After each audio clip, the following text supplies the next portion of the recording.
Addiction کی بیماری تب ہوگی کہ اگر اس کے جسم میں جو ڈرگز سے ڈیل کرنے کا نظام ہے اس میں کوئی نقص پڑے گا، اور یہ نقص ہوتا ہے جینیٹک ان نیچر، یعنی کسی بھی بندے کی جینز میں جب نشے کی بیماری ہوتی ہے، یہ جو کہ ایک برین ڈس آرڈر ہے۔ نشہ کرنا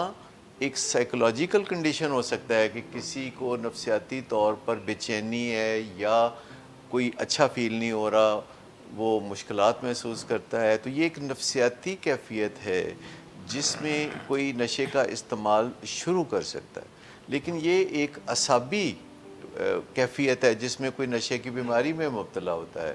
تو ہمیں نفسیاتی اور اعصابی بیماریوں کے درمیان، یعنی مائنڈ کی بیماریاں اور برین کی بیماریوں کے درمیان فرق کرنے کی بھی صلاحیت چاہیے ہے کہ اگر کوئی مریض نشے کی بیماری میں پوری طرح دھنس چکا ہے اور وہ رائپ ہے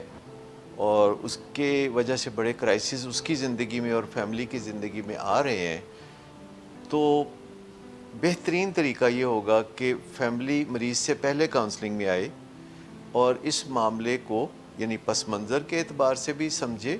پیش منظر کے اعتبار سے بھی سمجھے، اور مستقبل کا جو منظر نامہ ہونے والا ہے اس کو بھی سمجھیں۔ اور ایک پہلو سے یہ ذہن میں رکھیں کہ جب تک فیملی اپنے ذہنی سکون کا اہتمام نہیں کرے گی اور سب کچھ چھوڑ کے مریض کے پیچھے پڑ جائیں گے تو اس سے مسئلہ حل نہیں ہوگا۔ مسئلہ حل ہونے کے لیے ضروری ہے کہ اہل خانہ تمام کے تمام اپنی زندگی میں بالکل کوئی بگاڑ نہ آنے دیں، اور یہ سب کچھ اہتمام کر لینے کے بعد آپ اس پوزیشن میں ہوتے ہیں، بہترین پوزیشن میں ہوتے ہیں کہ آپ اپنے مریض کی مدد کر سکیں اور اسے علاج معالجہ مہیا کر سکیں۔ علاج کا ایک بڑا پیوٹل پہلو ہے کہ جس میں علاج معالجے کے دوران فیملی کی جو کاؤنسلنگ ہے اس میں اس نقطے کو سر فہرست رکھنا چاہیے کہ فیملی معقول طریقے سے اپنے مریض کے ساتھ اسرٹیولی بات کر سکے اور فیملی خوف میں مبتلا نہ ہو۔ اچھا، وہ جو میں بات کر رہا تھا فیملی سیشنز کی، جنہیں ہم سٹیک ہولڈر سیشن کہتے ہیں، سٹیک ہولڈر سیشن سے مراد یہ ہے کہ جہاں مریض بھی ہوتے ہیں، ان کے اہل خانہ بھی ہوتے ہیں اور علاج کرنے والے بھی ہوتے ہیں، یعنی جو سٹیک ہولڈرز ہیں جن کا اس میں کوئی نفع نقصان ہے، تو وہ سب ایک ہی چھت پہ بیٹھ کے تو بات چیت کر رہے ہوں۔ اور اس کے لیے دو اہم شرطیں ہیں جو ٹریٹمنٹ سینٹر پوری کرتا ہو، وہ ان میں سے ایک ہے آنیسٹی اور ایک ہے ٹرانسپیرنسی، اور یہ منزل حاصل کرنا کسی ری ہیب کے لیے معراج سے کم نہیں۔ ایڈکشن ہے نا، یہ کیوریبل نہیں ہوتی، اس کا مطلب ہے کہ اس کے اندر جو کریونگ ہے وہ کسی وقت بھی دوبارہ جنم لے سکتی ہے، اور آپ نے نشے کی بیماری پر قابو پانا ہوتا ہے، یعنی نشے کے استعمال پر قابو پانا ہوتا ہے، اور آپ نے اپنی کریونگ کو کم کرنا ہوتا ہے، آپ نے اپنی فنکشنلٹی کو بڑھانا ہوتا ہے، جس کے لیے آپ نے سیکھنا ہوتا ہے کہ آپ کو کیا کیا ڈیلی بیسس پہ کرنا ہے۔ اپنا جو ایک پرسنل سٹاک ایکسچینج ہم کہتے ہیں، یعنی کوئی بھی جو مریض بحالی کے مرحلے طے کر رہا ہوتا ہے تو سٹاک ایکسچینج کی طرح ہر روز کچھ پوائنٹس وہ اوپر جا سکتا ہے یا نیچے جا سکتا ہے، اور ان پہ روزمرہ کام کرنے کی ضرورت ہو۔ وہ اپنے فیملی ممبر سے بھی مدد لیتا ہے، وہ اپنے معالج سے بھی مدد لیتا ہے۔ تو یہ کوئی ایسا معاملہ نہیں ہے کوئی کہ ون ٹائم ایونٹ ہے، کسی نے علاج کرایا تو وہ 100% مسئلہ حل ہو گیا۔ یہ کنٹینیوم آف کیئر ہے، اس میں اگرچہ اہل خانہ اور علاج کرنے والوں کی بھی دلی گہری تمنا یہ ہوتی ہے کہ مریض دوبارہ کبھی نشہ نہیں کرے، لیکن اگر کبھی مریض دوبارہ نشہ کر لیتا ہے تو ایک دم پریشان ہونا اور یہ سمجھنا کہ سب کچھ کھو گیا ہے غلط ہے، لیکن یہ کہنا کہ وہ اب دوبارہ کبھی اس کے اندر کریونگ نہیں جاگ سکتی، تو پھر اس کا مطلب ہے کہ وہ یہ ٹریپ ہے جس میں وہ پھر پھنسنا شروع ہوں گے اور ان کو دوبارہ تلخ تجربے میں سے گزرنا پڑے۔ سب سے بڑا جو وہمہ ہے نشے کی بیماری سے بحالی کا یا ڈرگز چھوڑنے کے حوالے سے، کہ لوگ سمجھتے ہیں کہ صرف ول پاور کافی ہوگی، اور ول پاور کبھی کبھی تو بہت لگتی ہے انسان جب موٹیویٹڈ ہوتا ہے، لیکن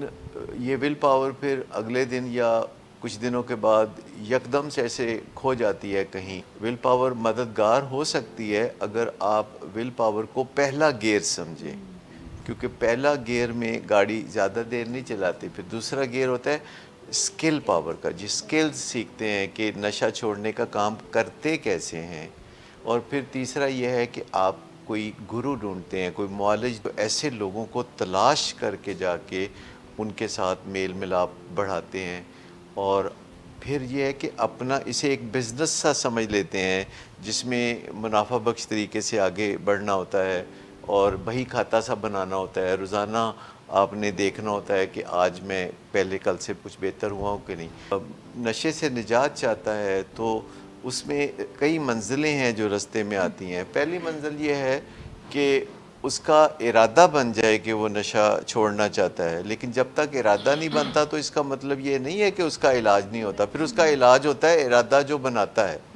اور ان کا نشہ اترتا ہے اور وہ حقائق دیکھتے ہیں، اور وہ ایک رائٹ سیٹ اپ میں ہوتے ہیں جس میں دوسرے مریض ہیں، فالو اپ کے مریض آتے ہیں جنہوں نے نشہ چھوڑا ہوا ہے، تو ایک نئی دنیا ان کے سامنے آتی ہے، اور پروفیشنلز اپنی بات چیت کے ذریعے، اپنی کاؤنسلنگ کے ذریعے ان کے اندر یہ انسٹل کرتے۔ تو ساری موٹیویشن انٹرنل نہیں ہوتی، کچھ موٹیویشن باہر سے ہمارے اندر بھیجی جا سکتی ہے، لیکن میں آپ کو بتاؤں کہ اگر ہم آنیسٹلی ان کی بہتری کے لیے اقدامات تجویز کرتے رہیں، تو میں نے اپنے طویل تجربے میں یہ دیکھا ہے کہ وہ تھوڑی سی رد و قد کے بعد وہ ہمارے ساتھ چلنے پہ تیار ہو جاتے ہیں اور برا نہیں مناتے، کیونکہ ڈیپ ڈاؤن اگر ہم صحیح بات کرتے ہیں تو ان کے اندر سے گواہی ابھر رہی ہوتی ہے، اور اگر ہم غلط بات کریں اور ان کی ہاں میں ہاں ملائیں تو یہ بھی ان کو بہت جلد پتہ چل جاتا ہے، اور ہم اپنی عزت ان کی نظر میں پھر کھو دیں گے۔ اور فیملی کے لیے بھی سب سے اہم بات یہ ہے کہ وہ اپنے غم و غصے سے نکلیں، نہ تو اشتعال انگیزی کریں نہ معاونت کریں، یعنی انیبلنگ اور پرووکنگ دو ویشیس بیہیویئر ہیں جو فیملیز کو ترک کرنے ہوں گے، انہیں اچھا لگے یا برا لگے، لیکن ایسی سچویشن جس میں فیملی کو رائٹ اپروچ پہ چلنا ہوتا ہے وہ ہاف اے ڈزن ہوتی ہیں، اور فیملی کاؤنسلنگ سیشن میں وہ تیزی سے یہ سیکھنا شروع کرتے ہیں، اور جو فیملی کے اندر ایک رسم و رواج ہے ان میں بھی اس بیماری کو سامنے رکھتے ہوئے کچھ تبدیلیاں لانے کی ضرورت ہوتی ہے۔ اب دنیا میں اب ہر چیز جو ہے وہ پار ایکسیلنس ہو گئی ہے، اور کمپٹیشن بہت زیادہ ہو گیا ہے، ریسرچ سے چیزیں سامنے آ رہی ہیں، چیزوں کو بہتر بنانا بہت آسان ہو گیا ہے، تو پیرامیٹرز موجود ہیں، پروٹوکولز موجود ہیں کہ آپ مریض کو اسپتال میں داخل کریں گے،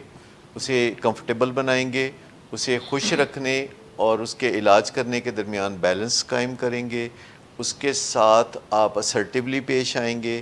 اس کی منفی بات کا مثبت جواب دیں گے، اور اس کو اگر ڈی ٹاکس کی ضرورت ہے یعنی وڈرال مینجمنٹ کی ضرورت ہے تو بہترین میڈیکل فیسلٹی ہونی چاہیے، میڈیکل اسپیشلسٹ ہونی چاہیے۔ ولنگ ویز واحد ہی ہے پاکستان میں جس میں پوسٹ گریجویٹ میڈیکل ڈاکٹرز اس کی ڈی ٹاکسیفیکیشن کرتے ہیں،